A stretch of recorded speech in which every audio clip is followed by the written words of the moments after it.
అమ్మా నువ్వేమీ బాధపడకు, నేను బయటికి వస్తాను. భూమి అన్నయ్యతో మాట్లాడావా అని చెర్రీ అడుగుతూ ఉంటాడు. లేదు చెర్రీ, మాట్లాడలేదు అని భూమి అంటే, ఎందుకు భూమి అన్నయ్యతో మాట్లాడలేదు? అన్నయ్యతో మాట్లాడి ఉంటే నన్ను ఎలాగైనా బయటికి తీసుకొచ్చేవాడు. ఎందుకింత పని చేశావు అని చెర్రీ బాధపడుతూ ఉంటాడు.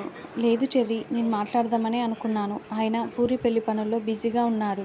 అందుకే డిస్టర్బ్ చేయడం ఎందుకని నేను ఆయనతో మాట్లాడలేదు అని భూమి అంటుంది. అయ్యో దేవుడా, నా కొడుకు శిక్ష అనుభవించాల్సిందేనా? నేనేం పాపం చేశాను అని మీరా ఏడుస్తూ ఉంటుంది.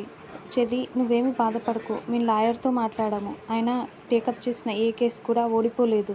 ఆయన తప్పకుండా నిన్ను బయటికి తీసుకొస్తాడు అని భూమి చెప్తూ ఉంటే, అవునని కేపీ అంటాడు. అప్పుడే అపూర్వ, నక్షత్ర కారు దిగి గర్వంగా వస్తూ ఉంటారు. చెర్రీ చెర్రీ, ఎందుకురా ఇంత పని చేశావు అని అపూర్వ ఏడుస్తూ నటిస్తూ ఉంటుంది. వదినా, నా కొడుకు ఏ తప్పు చేయలేదు, నువ్వే కాపాడాలి వదినా అని మీరా దండం పెడుతూ ఉంటుంది. అసలు నువ్విలా చేస్తావని నేను అస్సలు అనుకోలేదు. నేనే కదా నిన్ను చిన్నప్పటి నుండి చేయి పట్టుకుని పెంచి పెద్దవాణ్ణి చేశాను. ఎందుకిలా చేశావు చెర్రీ అని అపూర్వ అంటుంటే, నక్షత్ర చెర్రీ కలిసి ఉండకూడదని నువ్వే కదా అపూర్వ పిన్ని ఇదంతా చేశావు అని భూమి అంటుంది. అయ్యో ఎంత మాట అన్నావు, అసలు వీళ్ళిద్దరూ కలిసి ఉండాలి అని అనుకునే వాళ్ళలో నేను మొదటిదాన్ని తెలుసా అని అపూర్వ అంటుంది. మమ్మీ, నన్ను కాదని పరాయి ఆడదాని కోసం చూసిన ఈ చెర్రీతో నేను జీవితాన్ని పంచుకోలేను అని నక్షత్ర అంటుంది. చూడు చెర్రీ, నిన్ను విడిపించటానికి నేను చాలా ప్రయత్నాలు చేశాను. కానీ తప్పు చేసిన వాళ్ళకి శిక్ష అనుభవించాల్సిందే అని బావ గట్టిగా పట్టుదలతో ఉన్నాడు. నేనెంత ట్రై చేసినా కూడా బావ ఒప్పుకోలేదు. నేనేమీ చేయలేకపోయాను. సరేలే, నువ్వెక్కడున్నా బాగుండాలని కోరుకుంటాను అని అపూర్వ ఏడుస్తూ చెప్తూ ఉంటుంది. అపూర్వ గారు, మీరు మరీ అంత ఏడుస్తూ నటించిన అవసరం లేదు. అంత పర్ఫార్మెన్స్ కూడా అవసరం లేదు. భూమి ఆల్రెడీ లాయర్తో మాట్లాడింది.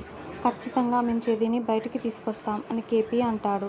ఇక అప్పుడే లిల్లీ కారు దిగి వస్తూ ఉంటే, దీనివల్లే నా కొడుకు జైలు పాలయ్యాడు, దీని సంగతి చెప్తాను అని మీరా ఏడుస్తూ వస్తూ ఉంటే, ఆగండి అత్తయ్య, నేను మాట్లాడతాను అని భూమి లిల్లీ దగ్గరికి వస్తుంది. చూడు లిల్లీ, నీకు చెర్రీకి మధ్య హెల్దీ రిలేషనే కదా ఉండేది. మరెందుకు ఇలా కేసు పెట్టావు? అసలు ఇదా కరెక్ట్ కాదు. అసలు నువ్వు ఒక ఆడపిల్లవై ఉండి ఇలా కేసు పెట్టడం ఎంతవరకు కరెక్ట్? చెర్రీ చాలా మంచివాడు కాబట్టి నువ్వు చెర్రీ ఏ తప్పు చేయలేదని కోర్టులో సాక్ష్యం చెప్తావు కదా. అపూర్వకి భయపడి నువ్వు ఇదంతా చేస్తున్నావని నాకు అర్థమైపోయింది. నువ్వెవ్వరికీ భయపడాల్సిన అవసరం లేదు. నువ్వు నిజం చెప్తావు కదా లిల్లీ, మీరిద్దరూ మంచి ఫ్రెండ్స్ కదా అని భూమి చెప్తూ ఉంటే, అది కాదు అని లిల్లీ మాట్లాడుతూ ఉంటే, అప్పుడే అపూర్వ అక్కడికి వచ్చి, ఏంటి లిల్లీ, ఏం చెప్తున్నావు అంటూ అప్పుడే అపూర్వ అక్కడికి వచ్చి ప్రశ్నిస్తూ ఉంటుంది. ఇక అప్పుడు వెంటనే లిల్లీ, చూడు, నా ప్లేస్లో నువ్వు కనుక ఉంటే అప్పుడు నీకే అర్థమై ఉండేది నా బాధ. నువ్వు ఒక ఆడదానివై ఉండి నాతో ఇలా మాట్లాడటానికి అసలు నీకు బుద్ధి లేదా అని లిల్లీ అంటుంటే, చూడు, నువ్వు ఎవరికి భయపడాల్సిన అవసరం లేదు. చెర్రీ ఏ తప్పు చేయలేదని కోర్టులో నిజం చెప్పు అని భూమి అంటుంటే, నేను చెప్తాను, నిజమే చెప్తాను, చెర్రీకి శిక్ష పడేలా చేస్తాను అని లిల్లీ లోపలికి వెళ్తుంది. ఏంటి భూమి, నువ్వు ఇది అస్సలు ఎక్స్పెక్ట్ చేసి ఉండలేవు కదా. చక్రం తిప్పటంలో నేనెప్పుడో ఆరితేరిన దాన్ని, నేను అడవిని దహించే అగ్నిని అంటూ అపూర్వ డైలాగులు చెప్తూ ఉంటుంది.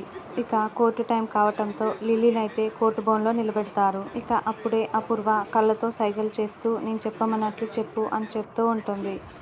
చెప్పండి, అసలు ఏం జరిగింది ఆ రోజు అని లాయర్ అడుగుతూ ఉంటే, గెస్ట్ హౌస్ చూపిస్తానని ఈ చెర్రీ నన్ను అక్కడికి తీసుకువెళ్ళి నాతో అసభ్యంగా ప్రవర్తించాడు అని లిల్లీ చెప్తూ ఉంటే, అబద్ధం యువర్ ఆనర్, అబద్ధం, నేనేమీ అలా చేయలేదు అని చెర్రీ అరుస్తూ ఉంటాడు.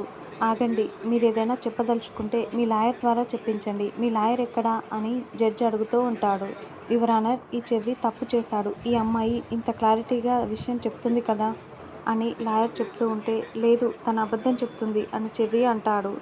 అయితే అసలు ఇక్కడ ఏం జరిగింది? మీరిద్దరూ గెస్ట్ హౌస్కి వెళ్ళారు. తను నీపై పడిపోయి నన్ను పాడు చేయొద్దు అని తనకు తానే ఇదంతా చేసి ఇప్పుడు ఇక్కడికి వచ్చి అబద్ధాలు చెప్తుంది, అంతేనా అని లాయర్ అంటుంటే, అవును, ఎగ్జాక్ట్గా ఇదే జరిగింది అని చెర్రీ అంటాడు. స్టాప్ ఇట్, నువ్వు చెప్పినంత మాత్రాన మేము నమ్ముతామనుకుంటున్నావా? యువర్ ఆనర్, ఇతనన్ని అబద్ధాలు చెప్తున్నాడు. బాధితురాలు నోరు తెరిచి నాకిలా అన్యాయం జరిగింది అని ఏ ఆడపిల్లైనా నోరు తెరిచి ఇలా చెప్తుందా? అంతేకాకుండా వీళ్ళిద్దరికీ ముందే పరిచయం ఉంది. ఆ చనువుతో అతను ఈ అమ్మాయిని బలవంతం చేయబోయాడు.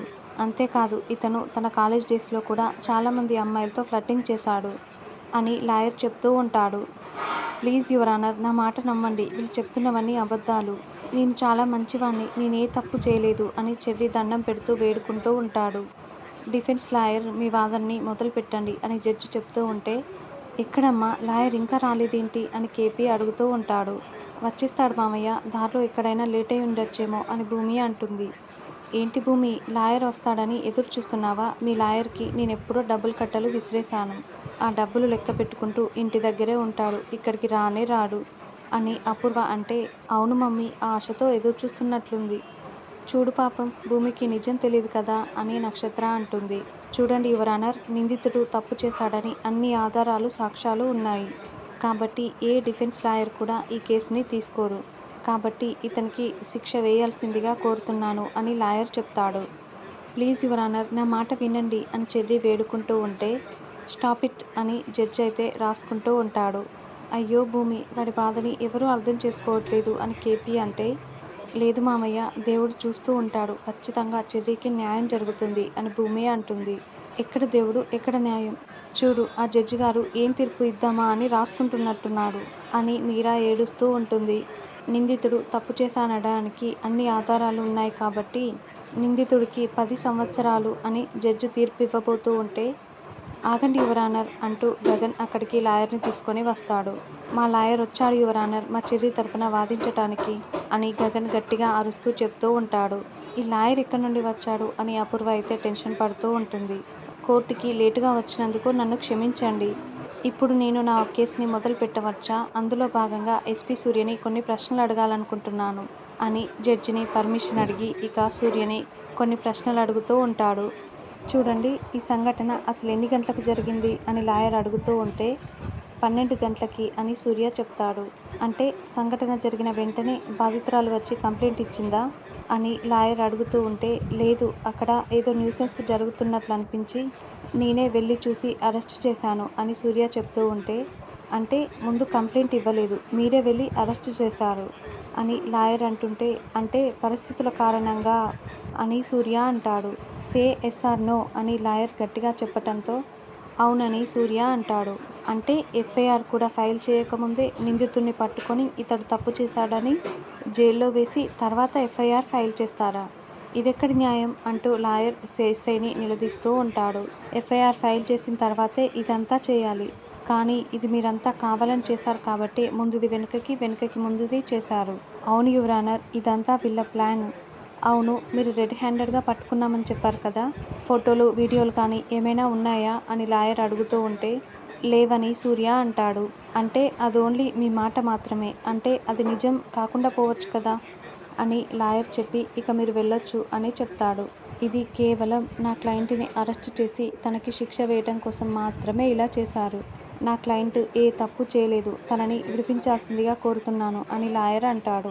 అబ్జెక్షన్ యువర్ ఆనర్, నిందితుడిని కాపాడడం కోసమే డిఫెన్స్ లాయర్ ఇలా మాట్లాడుతున్నాడు. కళ్ళారా చూసిన వ్యక్తి ఉన్నాడు, అతన్ని ప్రవేశపెడతాము అని లాయర్ అంటాడు. ఎవరా సాక్షి అని గగన్, భూమి, కేపీ, చెర్రీ అందరూ కూడా చాలా షాకింగ్గా చూస్తూ ఉంటారు. నమస్తే సార్, నా పేరు వెంకన్న, నేను గెస్ట్ హౌస్లో వాచ్మెన్గా పనిచేస్తున్నాను. నేను మందు తీసుకొచ్చేలోపు ఈ చెర్రీ సారు ఆ అమ్మాయిపై అఘాయిత్యం చేశాడు. ఇంతకు ముందు కూడా ఇతను చాలాసార్లు ఇలా చేశాడు, నా నోటితో నేను చెప్పలేను అని అతను తప్పుడు సాక్ష్యం చెప్తూ ఉంటాడు.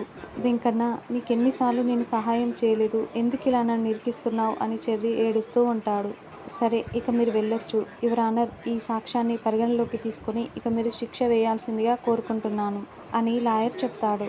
ఈ కోర్టుని వచ్చే నెల 26వ తేదీ వరకు వాయిదా వేస్తున్నాము అని జడ్జి చెప్పటంతో చా అంటూ గగన్, భూమి, చెర్రీ బాధపడుతూ ఉంటారు. అపూర్వ మాత్రం చాలా సంతోషపడుతూ ఉంటుంది.